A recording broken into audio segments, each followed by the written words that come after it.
in particular Alexei. So I'm going to speak today about rigidity of inelastic structures. In particular, I will speak about shells and thin domains. So this is a partially joint work with Yuri Grabowski from Temple University. We started this work in 2011. So let's start with shells. So a shell is given a surface. Imagine you have a compact surface in R3 and a small parameter h. Then then a shell of thickness h is the h half neighborhood of the surface in the normal direction. So this omega is the h half neighborhood of the given surface S in the normal direction. So this is a picture. So we call such kind of domain shells with thickness h. So a thin domain is a shell with non-constant thickness, which is, imagine instead of going by h half in both directions, normal directions at each point, you go by some function g8, so some function g, okay, in both directions, like g1 in one direction and g2 in one direction. So g1 and g2 are functions of order h, okay? So you take functions of order h and go by that functions in both directions, and you get a shell with non-constant thickness, and we will call these domains thin domains. Okay, so the parameter, so it is the same formula, but the parameter changes between minus g1, these are positive functions, okay, minus g1h to g2h, and this is a generalization of a shell with a non-constant thickness, and our work mainly will be here, so I will speak about thin domains, rigidity of thin domains. Okay, so the task is the following. What is given a shell, so how does the rigidity of a shell or of a thin domain depend on the geometry of S, of the mid surface? Okay, so actually it depends on the geometry, and the task is how does it depend on the geometry. So this is this question is understood in the asymptotic way when h goes to 0, of course. Okay, so when the thickness goes to 0, what is the rigidity of a given shell, depending on the geometry? So this, I have to say that this is a long-standing open problem in nonlinear elasticity. Okay, these problems, people started to work on this in late 1800s and up to now. So in the full generality, it's an open problem. And I will speak about recent developments in this direction. So today, this is the development path of the problem. But of course, I don't have all the names here that contributed to the topic. But the most important ones, like Kirchhoff started it in the mid 1800s, and then so most of you know Vöpel von Karaman theory, shell theory. This is a linear theory. Korn, Timoshenko, etc. Okay, so Ciarle is working till now. So, but these things here are linear, okay?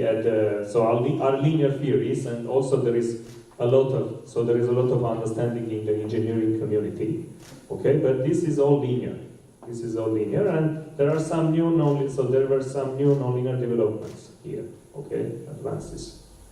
But the first more or less comprehensive nonlinear theory, nonlinear plate theory, was derived by Friesike, James, and Müller in their work in 2002. So they derived a nonlinear plate theory that has the smallest gap, okay, in the elastic. So imagine you consider the elastic energy on the shell, and you want to derive a shell theory when h goes to 0. You want to do a dimension reduction when h goes to 0. So people would assume that the elastic energy has a scaling, some scaling in h, and then take h goes to 0 and do a dimension reduction. So this theory has the smallest gap actually. There is only a small interval where the problem has not been understood. Okay, when the energy scaling is from h to 5/3 to h squared. So this is the only thing that is left here. But okay. So but corresponding shell theory does not exist. Okay. So plate means that the S has no curvatures. S is flat. Okay. Plate means big omega is small omega times the thickness. Small omega in R2. This is a domain in R2 times the thickness. So it's a plate. S has no curvature. The mid surface has no curvature. But when the mid surface has a curvature, there are some partial theories. Okay, partial shell theories, but nothing like this. So the rigidity, I have to say, okay, the rigidity is a physical feature, but it is defined in math. So it is mathematically defined. The rigidity of a thin domain omega is determined by the optimal constant in the nonlinear cons first inequality in omega. I will tell you what this is. Okay, this is actually the rigidity is defined by the best constant in an inequality. So let me define cons inequalities here. Assume omega is a connected boundary elliptic domain in Rn, and so you take a vector field in H1 omega. So H1 omega from omega to Rn, vector field, and so by E of U one denotes the symmetrized gradient. This is the strain in linear elasticity. This is the symmetrized gradient, and denote by skew Rn the set of affine transformations from Rn to Rn with a constant skew symmetric matrix gradient with a constant skew symmetric gradient. So the gradient is A is constant here, and it is skew symmetric. So this set is denoted by skew Rn. Assume V is a closed subspace of H1 from omega to Rn such that V has a trivial intersection with skew Rn. So the only common thing is the zero. Okay, zero transformation. Then what is constant inequality? It is the following. So there exists a constant K1 depending only on omega. So given the set omega, okay, given the domain omega and the vector and the subspace V is a subspace of H1 from omega to Rn, okay? And the subspace V that has a trivial intersection with the skew symmetric deformations. Then there exists a constant K1 positive such that this inequality holds. Okay, such that this inequality holds. So the gradient can be controlled by the symmetrized gradient. Okay, this inequality was introduced by Korn in 1908 to prove existence and uniqueness in linearized elastostatics. Okay, so this Korn's first inequality ensures the coercivity of the energy, of the linear elastic energy. And what is Korn's second inequality? So there is no subspace here, but just the domain omega is given for any domain omega, there exists a constant, positive constant, depending only on omega, such that the gradient can be controlled by the vector field and the symmetrized gradient, okay? This is remarkable because you have all the derivatives here, and you have only the vector field and only six components. Okay? Only some sums here, okay? You don't have all the partial derivatives here. So this is another variant of Korn's first inequality, Korn's first inequality without boundary conditions, which asserts the following. So there is no vector field V here, there is no subspace here, sorry, there is no vector space V here, but instead, so let's look at the inequality. For any U in H1, there exists a skew symmetric matrix A such that this inequality holds. This constant C depends only on omega. Okay, given omega, omega is a connected domain. So there exists a constant C such that for any vector field U, there exists a skew symmetric matrix such that grad U minus A. Well, these are L2 norms. Okay, these are all L2 norms in omega. So this in particular implies that, for example, if the symmetrized gradient is always zero, okay, imagine that the symmetrized gradient is always zero, then the gradient must be constant. Okay, this is the only case. If the symmetrized gradient is zero, then the gradient is constant, so U is A times X plus B. So this was proven by Kondratyev and Olejnik in 1988. Okay? So the geometric rigidity estimate, which is the nonlinear version of this, was proven by Friedrich James Müller in 2002. This is a celebrated work here. So this is the nonlinear version of this Korn's first inequality is the following. For any vector, so again, omega is connected. Okay, omega is bounded connected domain in R3 with the Lipschitz boundary. Then there exists a constant C depending only on omega, such that for any vector field in H1 omega there exists a rotation, constant rotation, such that gradu minus R, the norm of gradu minus R, is controlled by this thing here. So you are taking the distance of the gradient, the distance squared of the gradient from the group of rotations. Okay, this in particular implies, like this one here, that if the gradient is always a rotation, okay, if the gradient is always a rotation on a connected domain, then it must be constant.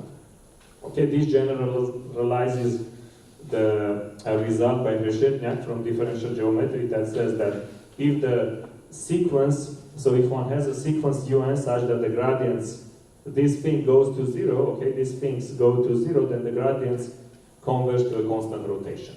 Okay, actually this gives a quantitative, this is more, okay, this is stronger than Reshetniak's result.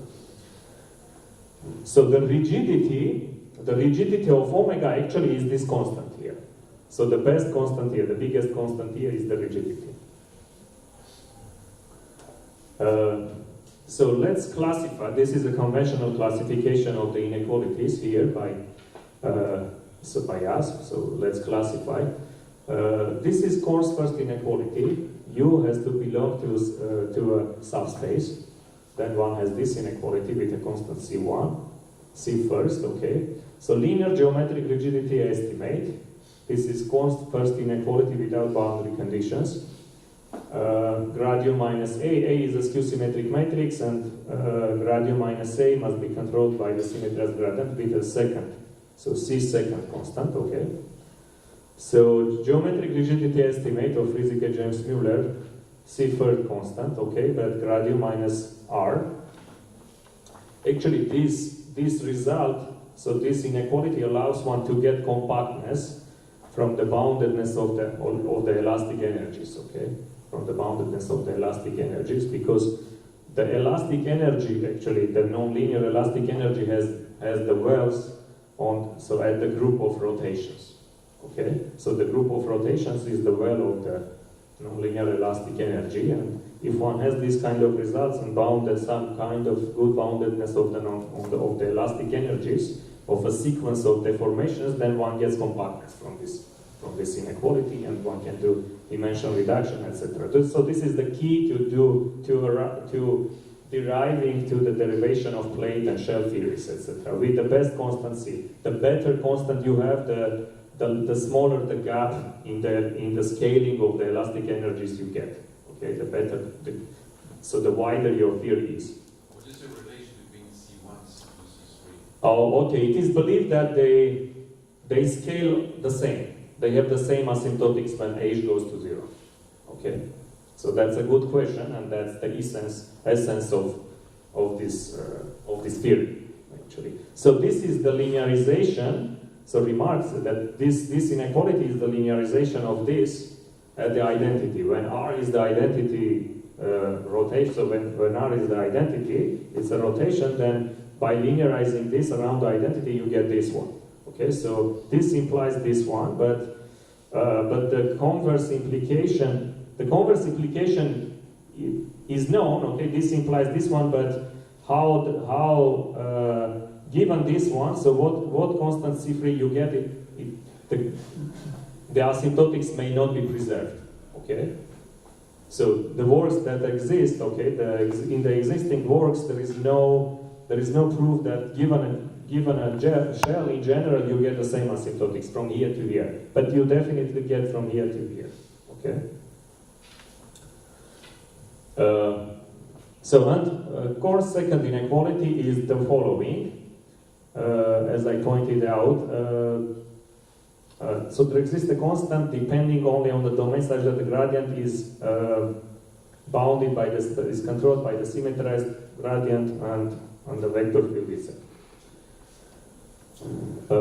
Okay, so as I said, this geometric rigidity estimate with the optimal constant is utilized to prove compactness of the deformations, okay, for a sequences of deformations given the boundedness or the scaling of the energies, okay, and derive a shell theory from 3D elasticity, three-dimensional nonlinear elasticity. So the strategy of proving, this is the goal, geometric rigidity estimate for shells.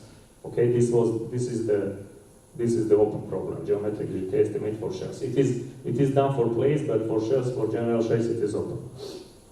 So the strategy is the following: one proves Korn's second inequality, this one. Then one of these, or Korn's first inequality, or the linear geometric rigidity estimate. So from the second one goes to either here or here, so better here, then from here to here, then from here to here. Okay, so it is done for plates. This is for plates. The Friese-James-Müller proof is this. It follows that path. Okay, so Korn's second inequality, this one, and then this one. But for shells, it has not been done yet. Okay, there is also versions of. So there is also Korn inequality also holds for LP spaces. Okay, in LP spaces where T is bigger than 1, and even in mixed spaces. Okay, so if this distance, so this is the most general thing here, the result by Conti, Dorsman, Müller, that if this distance is a sum of two functions, one in LP, the other one is in LQ, then one can actually decompose the gradient into three parts: rotation, and remainder. Okay, and the remainder is bounded by this F and G in LP and LQ nodes. Okay,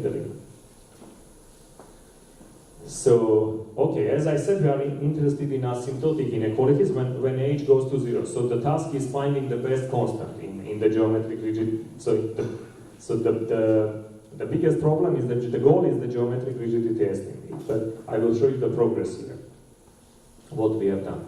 So we will always assume P equals 2. This is relevant to elasticity. Okay. So everything works if P is different from 2, but so we will, for simplicity, we will assume P equals 2. We want to find the scalings of this constant in H when H goes to 0, given the shell or the thin domain omega, okay, around the surfaces. Let me show you some examples. For example, if you assume that U is 0 on the entire boundary of omega, okay, U is 0 on the entire boundary, then one gets C.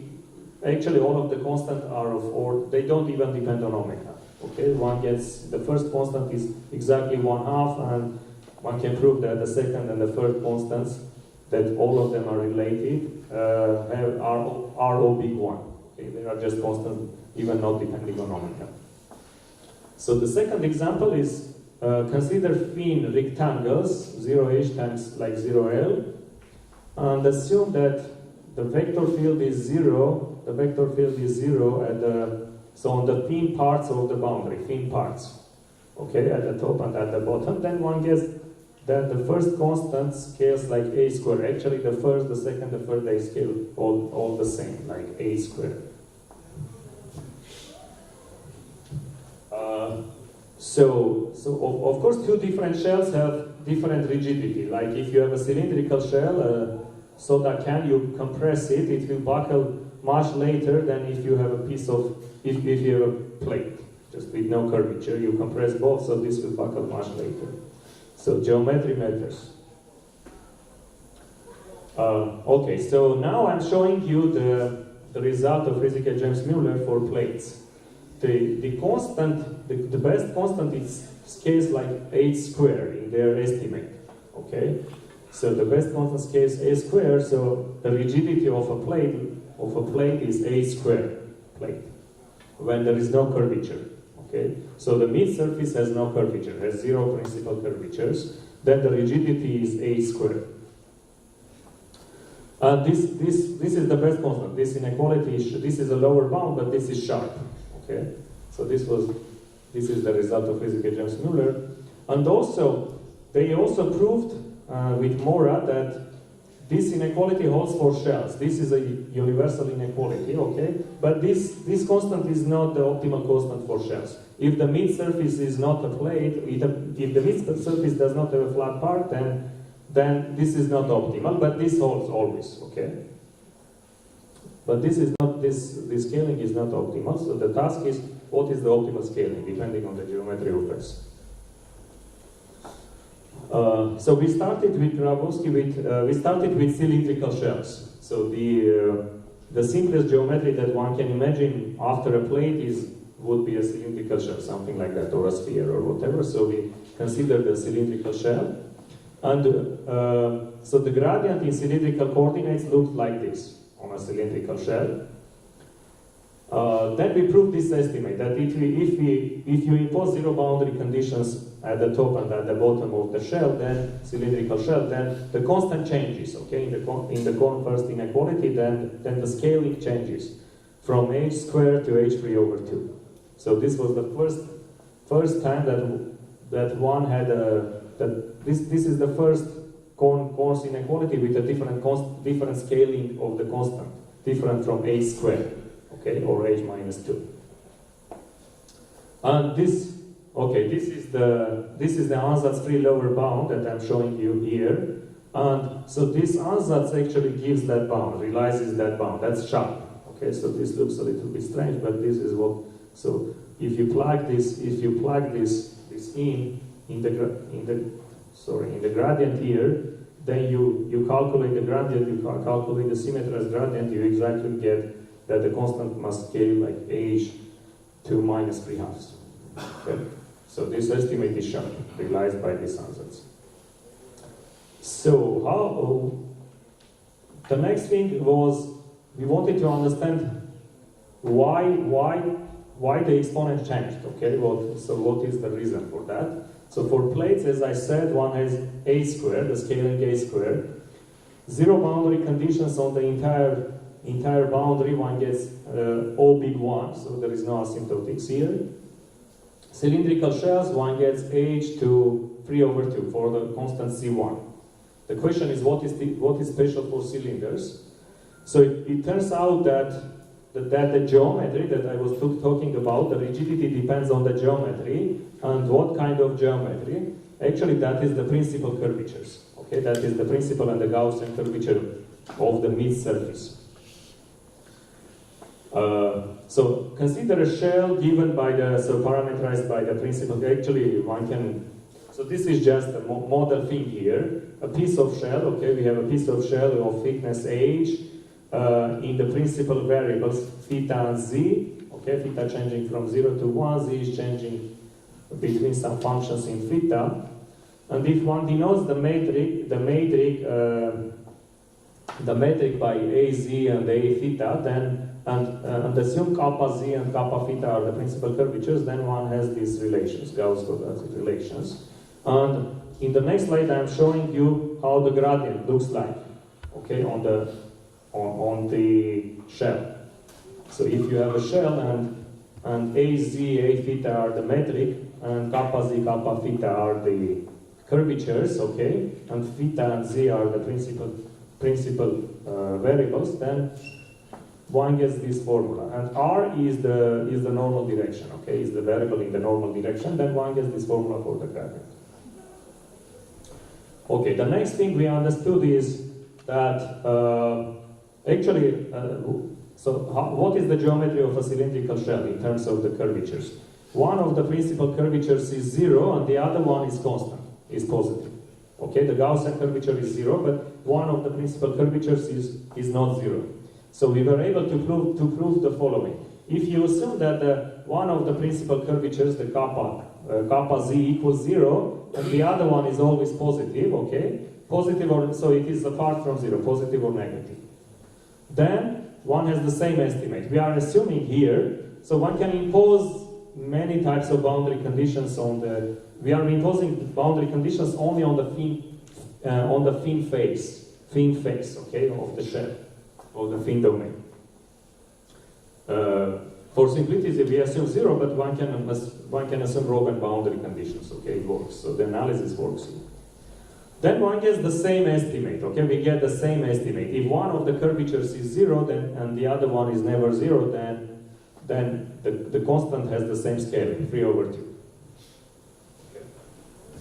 So, and if there is a box where both curvatures are 0, then of course one is C over A squared, okay? So plate. If there is a piece in the shell that looks like that's a plate, okay, then you get back to plates. And these are sharp. All the inequalities, let me mention that all the inequalities that I'm showing you are sharp, are asymptotically sharp, okay? So I'm not going to show you, I will not show you the ansatz for this one because it depends on different cases and it will occupy a lot of slides here. But so we constructed an ansatz realizing this asymptotic. So this is sharp in this case. And so let's now go. So what about non-zero Gaussian curvatures? Okay, if the Gaussian, for example, if the Gaussian curvature is positive or negative.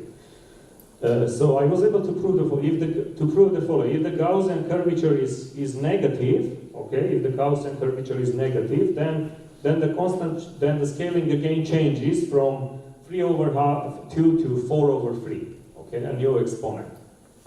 And this is again sharp. We assume, imagine we always assume zero boundary conditions on the thin face, but you can assume Robin equals, so the analysis works. And this is sharp, okay. And for positive Gaussian curvatures, one gets h to the 1, to the power of 1. So the positive Gaussian curvature shells are the most rigid ones. The constant is the smallest one here, right? So and this is sharp. So the ansatz for this one was known in the engineering community. The ansatz was known, but the lower bound was not proven. Okay, for negative Gaussian curvatures. The ansatz is given by Tovstik, and so it looks like this. So the normal component is W, theta component is this, Z component is this, where W and Vs are smooth functions. And F satisfies this transport equation, okay, solves this transport equation. So when the Gauss curvature is negative, this is indeed a transport equation, and the solvability is classical. Then one considers this, if one takes W, V, and S to be these things, then one gets exactly, okay, this scaling. So it was not, we didn't understand how the Tovstik found this, but this ansatz gives, so this ansatz realizes the asymptotics of the constant here in this inequality. So for positive curvatures, the asymptotic of this is realized by this one. So this is easier to construct, which is a Kirchhoff-like ansatz, okay? So this realizes the asymptotic of h to the minus 1 when the curvature is positive. So on the last two things that I would like to show you here is the following. So what is the strategy? The estimate there is, the key estimate is the following. Actually,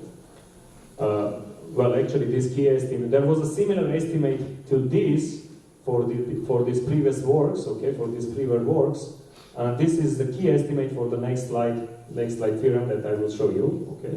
So one of the main theorems is the following. Recent theorems, progress is the following, that so assume S is a compact smooth surface in omega, and omega, so in Rn, and omega is a thin domain around S with thickness of order h. Okay, then one can, for any vector fields without imposing any conditions. Okay, now we are imposing no conditions on the vector field and no conditions basically. Okay, practically no conditions on S. Then the gradient can be estimated by this. So symmetrized gradient. Sorry, there must be a constant C here, but this constant C here that is missing here, it's a typo, so depends only on S, on the mid-surface. It does not depend on anything. So the vector field, the symmetrized gradient, and symmetrized gradient times the normal component over H. And this is sharp, okay? So this is is stronger than Korn's second inequality. We call this an interpolation inequality, and this is sharp in all the. This solves the Korn, so this proves the best constant in the Korn's second inequality for any shells once and for all, and also this reduces the problem of estimating the gradient in terms of the symmetrized gradient by just estimating the vector field here, because this is sharp, okay? And this is sharp. This turns to equality in all the in all the cases of the curvature, mid-surface curvature cases, okay? Positive, negative, zero, this is always sharp. And if you want to estimate the gradient in terms of EU, you just need to estimate the vector field itself. Okay, so it reduces the problem of geometric rigidity estimate to just a Poincare inequality. Like, you don't need to estimate the partial derivatives, you just need to estimate the vector field. This is a big reduction. Okay, and well, I can skip this, and thank you.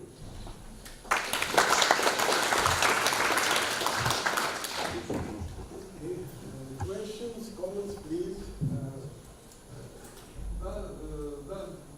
Do the constant, your constant depends on the topology? What about it? Yeah, it does. It depends on the mid. Yeah, it depends on the mid surface. I said. So the constant. We are interested. Well, on topology as well. It depends on S. So it depends. I can give you an exact answer here. It depends on this AZ, the maximal value, minimal value, A theta, maximum value, minimal value, and the principal curvatures. Maximum value, minimal value. The constant. Of course, we cannot find, it is not realistic to find, so if you know the asymptotic, to find the constant. For a tori, maybe one can calculate because there is a lot of symmetry with harmonics, etc. But for a sphere, for a cylindrical shell, we can calculate even the constant explicitly. And it depends on, yes, on the geometry and on the topology. We are assuming it is connected.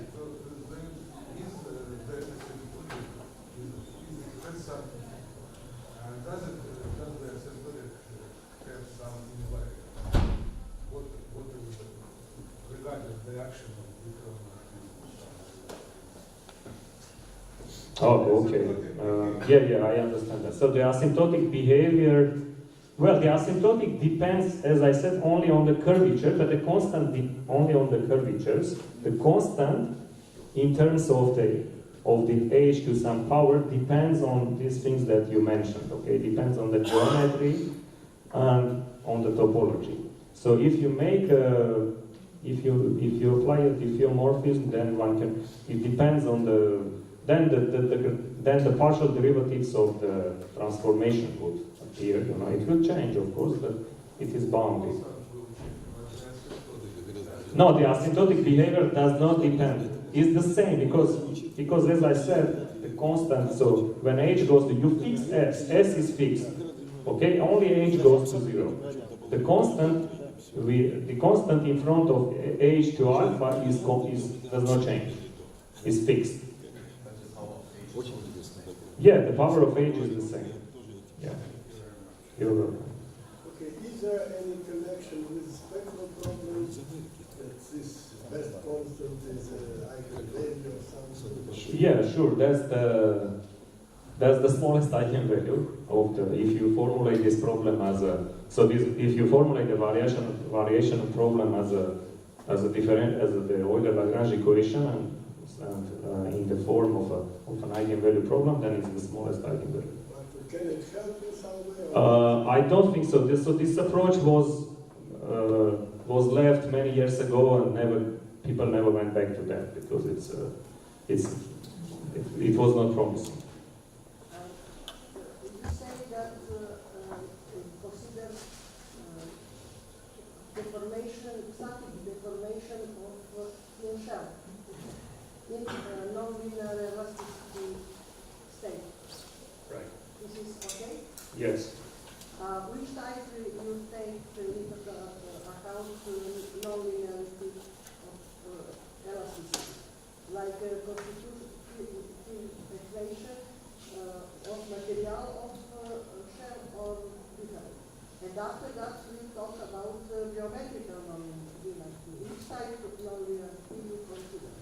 So the nonlinear elastic framework, nonlinear elasticity framework that I'm talking about is the nonlinear hyperelasticity when the elastic energy. Cubic nonlinearity or No, it is quite general. Okay, it is general nonlinearity. So the energy is W of the gradient. stress of the state? So at the around the identity, it is a quadratic nonlinearity, but quadratic, yes. Of singularity, did you consider or not? Sorry? Singularity of this nonlinearity, you consider or not? What singularity do you mean? Because when we have nonlinearity in some system, we can find some singular point or singular state or singularity. You didn't take this into account?